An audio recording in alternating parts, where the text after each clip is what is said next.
ಎಲ್ಲರಿಗೂ ನಮಸ್ಕಾರ. Welcome back to my channel.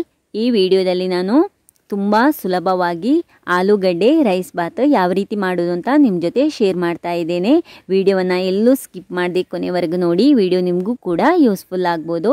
ಮೊದಲಿಗೆ ನಾನು ಹಾಲನ್ನು ಕಾಯುವುದಕ್ಕೆ ಇಟ್ಟಿರ್ತೇನೆ. ಹಾಲು ಕಾದಾದ್ಮೇಲೆ ಅಪ್ಪನಿಗೆ ಟೀ, ಆಮೇಲೆ ಅಮ್ಮನಿಗೆ ಮಾಲ್ಟ್ ರೆಡಿ ಮಾಡ್ಕೊಳ್ತಾ ಇದ್ದೇನೆ. ಇದು ರೆಡಿ ಆದಮೇಲೆ ನಾನು ಆಲೂಗಡ್ಡೆಯನ್ನು ಮಿಡ್ಲಲ್ಲಿ ಆಲೂಗಡ್ಡೆಯನ್ನು ಕೂಡ ಪೀಲ್ ಮಾಡಿ ಒಂದು ಕಪ್ಪಲ್ಲಿ ನೀರಲ್ಲಿ ಹಾಕಿ ಇಟ್ಟಿರ್ತೇನೆ. ಅದಾದಮೇಲೆ ಒಂದು ಪ್ಯಾನನ್ನು ಬಿಸಿ ಮಾಡೋದಕ್ಕೆ ಇಟ್ಟು ಅದಕ್ಕೆ ಪ್ಯಾನ್ ಬಿಸಿ ಆದ ಕೂಡಲೇ ಸ್ವಲ್ಪ ಎಣ್ಣೆ ಹಾಕಿ ಕಟ್ ಮಾಡಿಟ್ಟಿರುವಂತಹ ಆಲೂಗಡ್ಡೆಯನ್ನು ಪ್ಯಾನಿಗೆ ಹಾಕ್ಕೊಂಡು ಅದನ್ನು ಫ್ರೈ ಮಾಡೋದಕ್ಕೆ ಬಿಟ್ಟಿರ್ತೇನೆ. ಇಲ್ಲಿ ಆಲೂಗಡ್ಡೆಯನ್ನು ನಾನು ನೀರಲ್ಲಿ ಹಾಕ್ಕೊಂಡು ಬೇಯಿಸ್ತಾ ಇಲ್ಲ, ಜಸ್ಟ್ ಕ್ರಂಚಿ ಆಗುವವರೆಗೂ ಫ್ರೈ ಮಾಡೋದಷ್ಟೇ. ಅದರ ಜೊತೆಗೆ ನಾನು ರುಚಿಗೆ ತಕ್ಕಷ್ಟು ಸ್ವಲ್ಪ ಉಪ್ಪು, ಆಮೇಲೆ ಖಾರಕ್ಕಿಂತ ಅಚ್ಚ ಖಾರದ ಪುಡಿಯನ್ನು ಹಾಕಿ ಚೆನ್ನಾಗಿ ಮಿಕ್ಸ್ ಮಾಡ್ಕೊಳ್ತಾ ಇದ್ದೇನೆ. ಇಲ್ಲಿ ಆಲೂಗಡ್ಡೆ ರೈಸ್ ಬಾತಿಗೆ ಸಲಾಡ್ ತುಂಬ ಚೆನ್ನಾಗಿರುತ್ತೆ. ಸಲಾಡನ್ನು ಕೂಡ ರೆಡಿ ಮಾಡ್ಕೊಳ್ತಾ ಇದ್ದೇನೆ. ನಾನು ಸಲಾಡಿಗೆ ಅಂತ ಕುಕುಂಬರ್, ಆಮೇಲೆ ಈರುಳ್ಳಿ, ಟೊಮೆಟೊ ಈ ಥರ ಹಾಕ್ಕೊಂಡು ಸಲಾಡನ್ನು ರೆಡಿ ಮಾಡ್ಕೊಳ್ತಾ ಇದ್ದೇನೆ. ಇಲ್ಲಿ ನೋಡಿ ಚೆನ್ನಾಗಿ ಫ್ರೈ ಆಗಬೇಕು, ಕ್ರಂಚಿ ಸ್ವಲ್ಪ ಬರಬೇಕು ಆಲೂಗಡ್ಡೆ, ಆವಾಗಲೇ ಆಲೂಗಡ್ಡೆ ರೈಸ್ ಬಾತು ತುಂಬ ಚೆನ್ನಾಗಿರೋದು. ನೆಕ್ಸ್ಟ್ ಆಲೂಗಡ್ಡೆ ಕ್ರಂಚಿ ಆದಮೇಲೆ ನೆಕ್ಸ್ಟ್ ನಾನು ಒಂದು ಬಾಣಲೆಯನ್ನು ಬಿಸಿಯಾಗೋದಕ್ಕೆ ಇಟ್ಟಿರ್ತೇನೆ. ಬಾಣಲೆ ಸ್ವಲ್ಪ ಬಿಸಿಯಾದ ಕೂಡಲೇ ಇದಕ್ಕೆ ಇವಾಗ ಒಗ್ಗರಣೆಯನ್ನು ರೆಡಿ ಮಾಡ್ಕೊಳ್ತಾ ಇದ್ದೇನೆ. ಒಗ್ಗರಣೆ ಆ್ಯಸ್ ಯೂಶ್ವಲ್ ಎಲ್ಲ ನಾವು ಒಗ್ಗರಣೆ ಹಾಕೋತೀವಲ್ಲ ಅದೆಲ್ಲ ಐಟಮನ್ನು ಹಾಕ್ತೀನಿ. ಅದರ ಜೊತೆಗೆ ಸ್ವಲ್ಪ ಜೀರಿಗೆ ಕೂಡ ಹಾಕ್ಕೊಂಡಿರ್ತೀನಿ. ಆಮೇಲೆ ತುರಿದಿಟ್ಟುಕೊಂಡಿರುವಂತಹ ಈರುಳ್ಳಿಯನ್ನು ಸಹ ಹಾಕ್ಕೊಂಡು ಚೆನ್ನಾಗಿ ಫ್ರೈ ಮಾಡ್ತೀನಿ. ಈರುಳ್ಳಿ ಸ್ವಲ್ಪ ಫ್ರೈ ಆದ ಕೂಡಲೇ ಸ್ವಲ್ಪ ಉಪ್ಪು, ಅರಶಿನ, ಅಚ್ಚ ಖಾರದ ಪುಡಿ ಜೊತೆಗೆ ಗರಂ ಮಸಾಲವನ್ನು ಹಾಕ್ಕೊಂಡು ಚೆನ್ನಾಗಿ ಫ್ರೈ ಮಾಡ್ತೇನೆ. ಫ್ರೈ ಮಾಡ್ತಾ ಇರಬೇಕಿದ್ರೆ ನನಗೆ ಸ್ವಲ್ಪ ಡ್ರೈ ಅಂತ ಅನ್ನಿಸ್ತು, ಹಾಗಾಗಿ ನಾನು ಸ್ವಲ್ಪ ಎಣ್ಣೆಯನ್ನು ಕೂಡ ಸೇರಿಸ್ಕೊಂಡೆ. ಇದರ ಜೊತೆಗೆ ಆಲ್ರೆಡಿ ಫ್ರೈ ಮಾಡಿ ಇಟ್ಕೊಂಡಿರುವಂತಹ ಆಲೂಗಡ್ಡೆಯನ್ನು ಕೂಡ ಸೇರಿಸ್ಕೊಂಡು ಚೆನ್ನಾಗಿ ಮಿಕ್ಸ್ ಮಾಡ್ಕೊಳ್ತಾ ಇದ್ದೇನೆ. ಇಲ್ಲಿ ನಾನು ಇವಾಗ ರೆಡಿಮೇಡ್ ಪುಲಾವ್ ಪೌಡರ್ ಬರುತ್ತಲ್ಲ ಅದನ್ನು ಕೂಡ ಸೇರಿಸ್ಕೊಂಡೆ. ಟೇಸ್ಟ್ ಸಖತ್ತಾಗಿರುತ್ತೆ. ಇಲ್ಲ ನಿಮ್ಮಲ್ಲಿ ಬಿರಿಯಾನಿ ಪೌಡರ್ ಇದ್ದರೆ ಅದನ್ನು ಕೂಡ ಸೇರಿಸ್ಕೊಳ್ಬೋದು. ನೆಕ್ಸ್ಟ್ ಇದನ್ನೆಲ್ಲ ಮಿಕ್ಸ್ ಮಾಡ್ಕೊಂಡಾದ್ಮೇಲೆ ಆಲ್ರೆಡಿ ರೆಡಿ ಮಾಡಿ ಇಟ್ಕೊಂಡಿರುವಂತಹ ಅನ್ನವನ್ನು ಕೂಡ ಸೇರಿಸ್ಕೊಳ್ತಾ ಇದ್ದೇನೆ. ನಾನು ಮೊದಲಿಗೆ ಹೇಳಿದ ಹಾಗೆ ತುಂಬ ಸರಳವಾಗಿ ಮಾಡ್ಕೊಳ್ಳೋದು. ನಿಮಗೆ ಬೇಕಿದ್ದರೆ ಇದಕ್ಕೆ ಶುಂಠಿ ಬೆಳ್ಳುಳ್ಳಿ ಪೇಸ್ಟ್ ಕೂಡ ಹಾಕೋಬೋದು, ಬಟಾಣಿ ಕೂಡ ಹಾಕ್ಬೋದು. ನಾನು ಅದನ್ನೆಲ್ಲ ಏನೂ ಹಾಕ್ಕೊಂಡಿಲ್ಲ. ಅಂದರೆ ಅರ್ಜೆಂಟಿಗೆ ನಮಗೆ ಇಮಿಡಿಯೇಟ್ ಒಂದು 10-15 ನಿಮಿಷದಲ್ಲಿ ರೆಡಿ ಮಾಡ್ಕೋಬೇಕು ಅಂತಂದರೆ ಈ ಆಲೂಗಡ್ಡೆ ರೈಸನ್ನು ಆರಾಮ್ಸೆ ಮಾಡ್ಕೋಬೋದು. ಕೊನೆಗೆ ಲಿಂಬೆ ರಸ ಹಿಂಡ್ಕೊಂಡು ಇನ್ನೊಂದ್ಸಲ ಚೆನ್ನಾಗಿ ಮಿಕ್ಸ್ ಮಾಡ್ಕೊಂಡ್ರಾಯ್ತು. ಆಲೂ ರೈಸ್ ಬಿಸಿ ಇರುವಾಗಲೇ ತಿಂದರೆ ತುಂಬ ಚೆನ್ನಾಗಿರುತ್ತೆ. ನಾನಂತೂ ಈ ಥರ ರೈಸ್ ಐಟಮ್ ಮಾಡಿದರೆ ತಿಂಡಿನೂ ಬೇಗ ರೆಡಿ ಆಯಿತು ಅಂತಂದರೆ ಹೊರಗಡೆ ತಂದು ಸಿಟ್ಔಟಲ್ಲಿ ಕೂತ್ಕೊಂಡು ಪ್ರಕೃತಿಯನ್ನು ನೋಡಿಕೊಂಡು ಎಂಜಾಯ್ ಮಾಡಿಕೊಂಡು ತಿಂಡಿ ತಿಂದ್ಕೊಳ್ತೀನಿ. ನೆಕ್ಸ್ಟ್ ನಾನು ತಿಂಡಿ ಎಲ್ಲ ತಿಂದು ಪಾತ್ರೆ ತೊಳೆದು ರಾಘವನ್ನು ಕೂಡ ಸ್ಕೂಲ್ಗೆ ಬಿಟ್ಟು ಮಧ್ಯಾಹ್ನದ ಅಡುಗೆ ಕೆಲಸ ಕೂಡ ಶುರು ಮಾಡ್ಕೊಂಡು ಬಿಡ್ತೀನಿ. ಇವತ್ತು ಮಧ್ಯಾಹ್ನಕ್ಕೆ 2 ಬಗೆ ಅಡುಗೆ ಮಾಡ್ಕೊಳ್ಳೋಣ ಅಂತ ಅಂದ್ಕೊಂಡಿದ್ದೆ. ಹಾಗೆ ಮಂಗಳೂರು ಸೌತೆಕಾಯಿ ಮತ್ತು ಕ್ಯಾಪ್ಸಿಕಮ್ ಇದು ಹುಳಿ ಮೇಲಾರ ಮತ್ತು ಆಲೂಗಡ್ಡೆ ಜೊತೆ ಟೊಮೆಟೊ ಸೇರಿಸಿ ಪಲ್ಯ ಮಾಡ್ಕೊಳ್ಳೋಣ ಅಂತ ರೆಡಿ ಮಾಡ್ಕೊಳ್ತಾ ಇದ್ದೇನೆ. ಮೊದಲಿಗೆ ನಾನಿಲ್ಲಿ ಮಂಗಳೂರು ಸೌತೆಕಾಯಿದು ಸಿಪ್ಪೆ ಎಲ್ಲ ಚೆನ್ನಾಗಿ ತೆಗೆದು ಅದರ ಬೀಜ ಕೂಡ ತೆಗೆದು ಕ್ಲೀನ್ ಮಾಡಿಕೊಂಡು ಕಟ್ ಮಾಡ್ತಾ ಇದ್ದೇನೆ. ಇದು ಮಂಗಳೂರು ಸೌತೆಕಾಯಿ ಸ್ವಲ್ಪ ಕಹಿ ಇರುತ್ತೆ. ಇದನ್ನು ನಾನು ಒಂದು ಪಾತ್ರದಲ್ಲಿ ನೀರು ಹಾಕಿ ಉಪ್ಪು ಹಾಕಿ ಸ್ವಲ್ಪ ಹೊತ್ತು ಬಿಟ್ಟಿರ್ತೇನೆ. ಅದಾದಮೇಲೆ ಅದನ್ನು ಬೇಯೋದಕ್ಕೆ ಇಡೋದಕ್ಕಿಂತ ಮುಂಚೆನೇ ಒಂದು ಸಲ ಚೆನ್ನಾಗಿ ತೊಳೆದು ಆಮೇಲೆ ಬೇಯೋದಕ್ಕೆ ಇಟ್ಬಿಡ್ತೀನಿ. ಅದೇ ಥರ ಕ್ಯಾಪ್ಸಿಕಮ್ ಕೂಡ ಕಟ್ ಮಾಡಿ ರೆಡಿ ಮಾಡಿ ಇಟ್ಕೊಳ್ತಾ ಇದ್ದೇನೆ.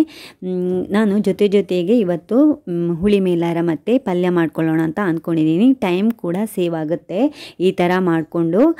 ಅಂದರೆ ನಾವು ಅದಕ್ಕೆ ಮಸಾಲೆ ಎಲ್ಲ ಹಾಕ್ತೀವಲ್ಲ, ಜೊತೆಗೆ ಹಾಕ್ಕೊಂಡು ಅಡುಗೆ ಮಾಡ್ತಾ ಹೋದರೆ ಬೇಗ ಆಗುತ್ತೆ. ನನಗೂ ಕೂಡ ಆದಷ್ಟು ಬೇಗ ಅಡುಗೆ ಮಾಡಿಕೊಂಡು ಬೇರೆ ಕೆಲಸದಲ್ಲಿ ಇನ್ವಾಲ್ವ್ ಮಾಡ್ಕೋಬೋದು ಅಂತ ಈ ಥರ ನಾನು ಪ್ಲ್ಯಾನ್ ಮಾಡ್ಕೊಂಡಿರ್ತೀನಿ. ಈ ಥರ ಸೌತೆಕಾಯಿದು ಕಹಿ ಬಿಡುವವರೆಗೂ ನಾನು ಆಲೂಗಡ್ಡೆಯನ್ನು ಕೂಡ ಸಿಪ್ಪೆ ತೆಗೆದು ಅದನ್ನು ಕೂಡ ಕಟ್ ಮಾಡಿ ರೆಡಿ ಮಾಡಿ ಇಟ್ಕೊಳ್ತೇನೆ. ತರಕಾರಿ ಸಿಪ್ಪೆಯನ್ನೆಲ್ಲ ನಾನು ವೇಸ್ಟ್ ಮಾಡಲ್ಲ. ಹಳೆಯ ಒಂದು ಬಕೆಟಿಗೆ ಹಾಕಿ ಕಂಪೋಸ್ಟ್ ಗೊಬ್ಬರ ಥರ ಮಾಡಿ ವಾಪಸ್ ಅದನ್ನು ತರಕಾರಿ ಬುಡಕ್ಕೆ ಇಲ್ಲ ಹೂವಿನ ಗಿಡದ ಬುಡಕ್ಕೆ ಹಾಕ್ಕೊಳ್ತೀನಿ. ನೆಕ್ಸ್ಟ್ ನಾನಿಲ್ಲಿ ಒಂದು ಪಾತ್ರೆಯನ್ನು ಬಿಸಿ ಮಾಡೋದಕ್ಕೆ ಇಟ್ಕೊಂಡು ನೀರನ್ನು ಹಾಕಿ ನೀರು ಬಿಸಿಯಾದ ಕೂಡಲೇ ಸೌತೆಕಾಯಿ ಹೋಳನ್ನು ಕೂಡ ಹಾಕ್ಕೊಳ್ತಾ ಇದ್ದೇನೆ. ಇನ್ನೊಂದು ಒಲೆಯಲ್ಲಿ ಬಾಣಲೆಯನ್ನು ಇಟ್ಟು ಆಲೂಗಡ್ಡೆ ಪಲ್ಯಕ್ಕೆ ಕೂಡ ರೆಡಿ ಮಾಡ್ಕೊಳ್ತಾ ಇದ್ದೇನೆ. ಇದೆರಡು ಬೇಯುವ ಟೈಮಲ್ಲಿ ನಾನು ಹುಳಿ ಮೇಲಾರಕ್ಕೆ ಬೇಕಾಗುವಂತಹ ಕಾಯಿಯನ್ನು ರುಬ್ಬಿ ಇಟ್ಕೊಳ್ತೀನಿ. ಇದಕ್ಕೆ ಮಸಾಲೆ ಏನು ಬೇಕಾಗಲ್ಲ. ಹುಳಿ ಮೇಲಾರಕ್ಕೆ ಕಾಯಿ ಜೊತೆಗೆ ಸ್ವಲ್ಪ ಮಜ್ಜಿಗೆ, ಆಮೇಲೆ ಹಸಿಮೆಣಸು ಇದನ್ನೆಲ್ಲ ಹಾಕಿ ಚೆನ್ನಾಗಿ ಕಾಯಿಯನ್ನು ರುಬ್ಕೊಳ್ಬೇಕು. ಹುಳಿ ಮೇಲಾರಕ್ಕೆ ರುಬ್ಕೊಳ್ಳುವಾಗ ನಾವು ಸಾಂಬಾರಿಗೆ ರುಬ್ಕೊಳ್ಳೋದಕ್ಕಿಂತ ಸ್ವಲ್ಪ ನುಣ್ಣಗೆ ರುಬ್ಕೊಳ್ಬೇಕು. ಇವಾಗ ರುಬ್ಕೊಂಡಾಯಿತು ನೋಡಿ, ತುಂಬ ಸ್ಮೂತಾಗಿ ರುಬ್ಕೊಂಡಿದ್ದೇನೆ. ಇಲ್ಲಿ ಹುಳಿ ಮೇಲಾರಕ್ಕೆ ಅಂದರೆ ಸೌತೆಕಾಯಿ ಹೋಳಿಗೆ ರುಚಿಗೆ ತಕ್ಕಷ್ಟು ಉಪ್ಪು, ಸ್ವಲ್ಪ ಅಚ್ಚ ಖಾರದ ಪುಡಿ, ಹುಳಿ ಮಜ್ಜಿಗೆಯನ್ನು ಹಾಕ್ಕೊಂಡು ಚೆನ್ನಾಗಿ ಮಿಕ್ಸ್ ಮಾಡಿ ಒಂದು ಲಿಡ್ಡನ್ನು ಕ್ಲೋಸ್ ಮಾಡಿ ಬೇಯುವುದಕ್ಕೆ ಬಿಡ್ತೇನೆ. ಇದರ ಜೊತೆಗೇನೆ ಆಲೂಗಡ್ಡೆ ಪಲ್ಯಕ್ಕೆ ಕೂಡ ರುಚಿಗೆ ತಕ್ಕಷ್ಟು ಉಪ್ಪು, ಸ್ವಲ್ಪ ಅರಶಿನ, ಅಚ್ಚ ಖಾರದ ಪುಡಿ, ಹುಳಿ, ಸಣ್ಣ ತುಂಡು ಬೆಲ್ಲ ಹಾಕಿ ಚೆನ್ನಾಗಿ ಮಿಕ್ಸ್ ಮಾಡಿ ಇದನ್ನು ಕೂಡ ಒಂದು ಲಿಡ್ಡಿಂದ ಕ್ಲೋಸ್ ಮಾಡಿ ಬೇಯುವುದಕ್ಕೆ ಬಿಡ್ತೀನಿ. ಈ ಥರ ಪ್ಲೇನ್ ಆಲೂಗಡ್ಡೆ ಪಲ್ಯ ಮಾಡೋದಕ್ಕಿಂತ ಟೊಮೆಟೊ ಕಟ್ ಮಾಡಿ ಹಾಕೊಂಡ್ರೆ ತುಂಬ ಚೆನ್ನಾಗಿರುತ್ತೆ. ಇದರ ಜೊತೆಗೇನೆ ಬೇಕಿದ್ರೆ ಅಲಸಂಡೆ ಕಾಳು ಕೂಡ ಹಾಕೊಂಡು ಪಲ್ಯ ಮಾಡಿದ್ರೆ ತುಂಬ ಚೆನ್ನಾಗಿರುತ್ತೆ. ಈ ತರದ ಆಲೂಗಡ್ಡೆ ಪಲ್ಯ ಬರೀ ಅನ್ನಕ್ಕೆ ಅಲ್ದೇನೆ ಚಪಾತಿಗೆ, ಪೂರಿಗೆ ಕೂಡ ಹಾಕೊಂಡು ತಿನ್ನೋಕೆ ಚೆನ್ನಾಗಿರುತ್ತೆ. ನೆಕ್ಸ್ಟ್ ನಾನು ಅರ್ಧ ಬೆಂದಿರುವ ಸೌತೆಕಾಯಿ ಹೋಳಿನ ಜೊತೆಗೆ ಕ್ಯಾಪ್ಸಿಕಮ್ ಅನ್ನ ಕೂಡ ಹಾಕೊಂಡು ಬೇಯೋದಕ್ಕೆ ಬಿಡ್ತೀನಿ. ಇಲ್ಲಿ ಸೌತೆಕಾಯಿ ಮತ್ತೆ ಕ್ಯಾಪ್ಸಿಕಮ್ ಅನ್ನ ಜೊತೆಗೆ ಬೇಯಿಸ್ಕೊಳ್ತಾ ಇಲ್ಲ, ಯಾಕಂದ್ರೆ ಸೌತೆಕಾಯಿ ಸ್ವಲ್ಪ ಲೇಟ್ ಬೇಯೋದು, ಕ್ಯಾಪ್ಸಿಕಮ್ ಸ್ವಲ್ಪ ಬೇಗ ಬೇಯುತ್ತೆ. ಆಲೂಗಡ್ಡೆ ಪಲ್ಯಕ್ಕೆ ತುರಿದ ಕಾಯಿಯನ್ನ ಕೂಡ ಸೇರಿಸ್ಕೊಂಡು ಚೆನ್ನಾಗಿ ಮಿಕ್ಸ್ ಮಾಡಿ ಕಾಯಿ ಕೂಡ ಬೇಯಲಿ ಅಂತ ಒಂದು ಲಿಡ್ಡನ್ನ ಕ್ಲೋಸ್ ಮಾಡಿ ಬೇಯುವುದಕ್ಕೆ ಬಿಡ್ತೇನೆ. ಈ ತರ ಎರಡು ಬಗೆಯ ಅಡುಗೆಗಳನ್ನ ಒಟ್ಟೊಟ್ಟಿಗೆ ಮಾಡೋದ್ರಿಂದ ನಮಗೆ ಟೈಮ್ ಕೂಡ ಸೇವ್ ಆಗುತ್ತೆ. ಇವಾಗ ಆಲ್ರೆಡಿ ಸೌತೆಕಾಯಿ ಕೂಡ ಚೆನ್ನಾಗಿ ಬೆಂದಿದೆ. ರುಬ್ಬಿಟ್ಟಿರುವಂತಹ ಕಾಯಿಯನ್ನ ಹಾಕೊಂಡು ಚೆನ್ನಾಗಿ ಕುದಿ ಬರುವುದಕ್ಕೆ ಬಿಡ್ತೀನಿ.